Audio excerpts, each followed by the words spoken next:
Hi there, my little demons and divas and demonites. Bienvenidos. Welcome back to my channel. Que es la que hay, mi gente. Estamos activos, estamos encendidos. It is I, Isa, aka the Demon Diva and the Big Dog. And today we are here to predict Survivor Series Wargames. Can we all talk about how well Rhea Ripley does the Wargames scream? I feel like she got a personal tutorial from William Regal. But anyways, we are here to predict Survivor Series Wargames, which is taking place this Saturday. And I know this video is a little late, but they were also late announcing what is, I'm assuming, the full card. I hope this is the full card. I'm not sure they're adding a match on Friday since SmackDown was already taped. But yeah, we have 5 matches on the card for Survivor Series taking place this Saturday live from Vancouver, BC, Canada. And I'm super excited about it. Okay. I'm a little bit sad because I usually always attend Survivor Series. My streak of covering the Big Four is sadly coming to an end. Well, covering it in person is sadly coming to an end. I did 2021, 2022, 2023, 2024. We're going to cover it right here from my house. The flight options from Puerto Rico to Vancouver were terrible. Terrible. I would have spent more time traveling than the time I would have spent there. So I decided, you know what? I never get to watch the Big Four with my Demonites because I'm always covering it live. So I will be live doing a watch along. So make sure to subscribe to the channel, hit the notification bell because I will not only be going live for Survivor Series, I go live for everything. Raw, NXT, Dynamite, SmackDown, as long as I'm available, my schedule permits it. We are watching it. We're right here watching it with you guys. We have a great community on our watch alongs. And of course, yeah, subscribe. You know the drill. All right, let's just get to what we came here for. Survivor Series War Games. And here's the way this is going to go. I'm going to give you a quick rundown. And I'm going to give you what my head is telling me is going to happen. And if who I'm rooting for or what I want to happen is differently, I'll go ahead and tell you that as well. And if they both coincide, then it's a beautiful thing. Let's get into it. And we're going to start with the Intercontinental Championship match between Braun Breaker, Sheamus, and Ludwig Spears. Ludwig Kaiser is an inside joke. You got to be here for the watch along. Subscribe. Ludwig Kaiser for the Intercontinental Championship.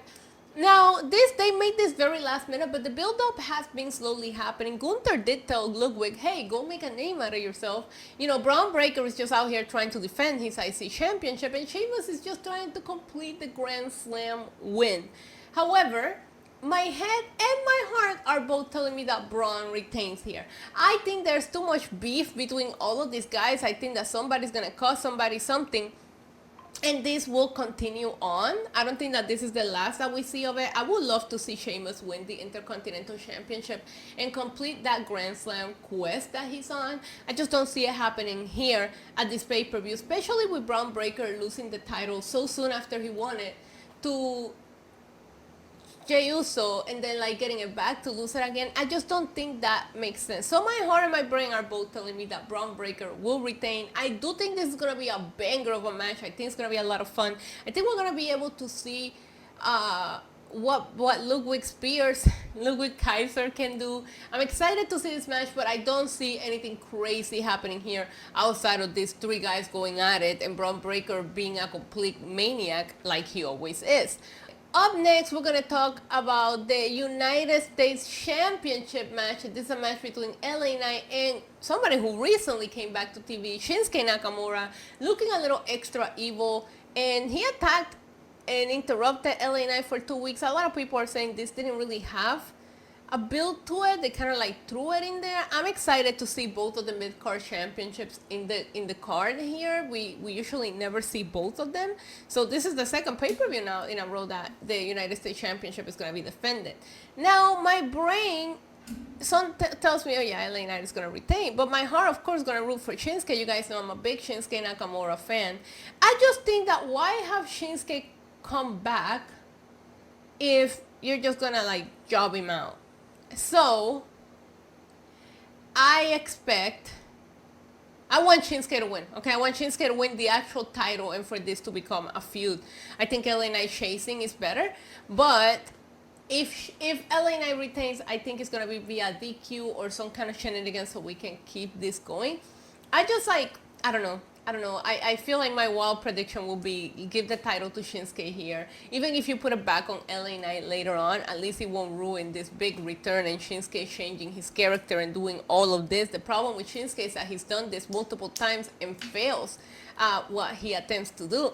So he did it with Cody. You get the point. So I feel like Shinsuke should win here. That's what I want to happen. But if LA Knight walks away with the United States Championship, it's going to be due to some kind of shenanigans or a DQ finish. Up next, we have the World Heavyweight Championship. Excellent build. I know some people haven't liked it. Go to my Instagram. It's right here.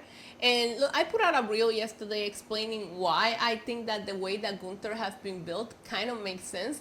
And unfortunately, because we have given Damian Priest so much in the build-up to this, my brain is like, yeah, Gunther is definitely winning. My heart will forever root for Damian Priest. I would love to see a Campeon ×2. But the common sense in me said, bro, they gave the entire build-up to Damian. Damian looked better the entire time.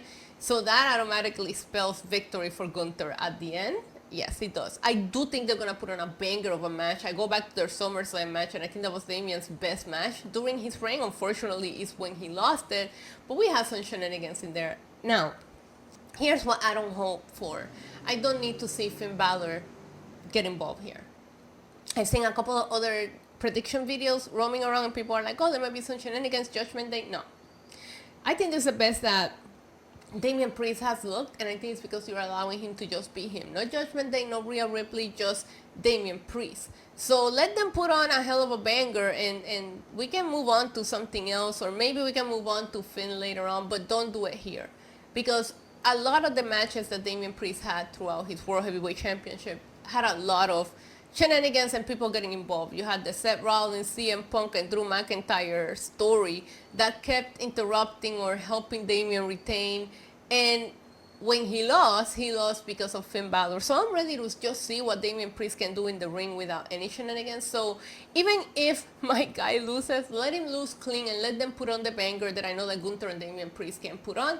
And then we can see what he can move on to. Even if it's Finn Balor, just don't do it here. Let Damian have a clean match. I'm not asking for much here. Let's move on to the War Game matches. I'm going to start with the women's War Games because this one, I am sitting here making this video and I still don't know who I'm rooting for or who I want to win. But we have Rhea Ripley, Io Sky, Bianca Belair, Bayley, and Naomi against Liv Morgan, Raquel Rodriguez, Nia Jax, Stephanie Stratton, and Candice LeRae. Now, the heel team is stacked. You have both of the World Women Champion there and Miss Money in the Bank, along with, of course, Raquel Rodriguez and Candice LeRae. But it is stacked. The babyface side of things, they have shown so much pressure that they're almost like screaming at you that the baby faces are not winning. You have Bianca, who doesn't like Bayley. You have Naomi, who's best friends with Bayley. There's Io Sky, who also doesn't like Bayley. And you have, who am I missing? Rhea Ripley, who is only focused on Liv Morgan. She don't care about this team. She don't care about these girls coming together. She just wants to beat up on Liv Morgan's ass, and I think that's going to cost her. I think that the heel team wins here. Do we see a cash-in? I don't know. I think there's so many stories and so much involvement going on here that as much as I would love to see an attempt of a cash-in at a War Games match, because I would love to see how that goes, I think there's a lot of stories playing out here that it might become too much. Unless everybody's on the same page and nothing goes down, then maybe do the cash-in. But I gotta tell you, I think the heel team wins here. And last but not least, you have the Temu fake-ass bloodline, and that is Solo Sikoa, Jacob Fatu, Tama Tonga, Tonga Loa, and for some reason, Bronson Reed, against the OG bloodline, and that is Roman Reigns, Jey Uso, Jimmy Uso, Sami Zayn, and for some reason, CM Punk. A lot of things can happen here. Man, I thought about this a lot.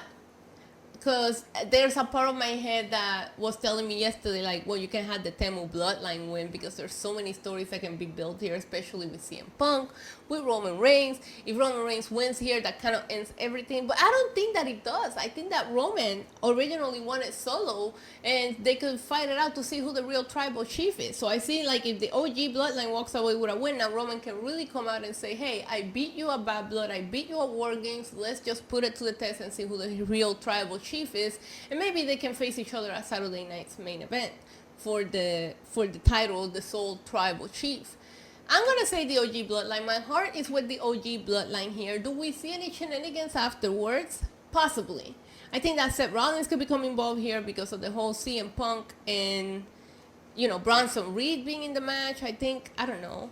I don't think that Seth Rollins, if Seth Rollins should be supporting anyone right now, it should be freaking Kevin Owens, because he did all that at WrestleMania 40 for Cody to do what he did. Anyways, guys, there is my predictions. I'll give you who I think is gonna win. OG Bloodline, the heel War Games for the women. I think that Gunther is gonna retain. I think that Shinsuke wins, and I think that Braun Breaker wins. My heart, Shinsuke, OG Bloodline, Damian Priest,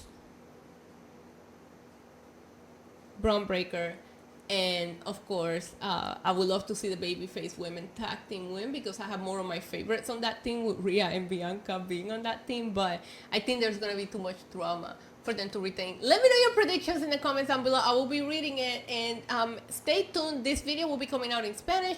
I have a video coming out for the Demonites with 5 crazy things that we could do a Survivor Series.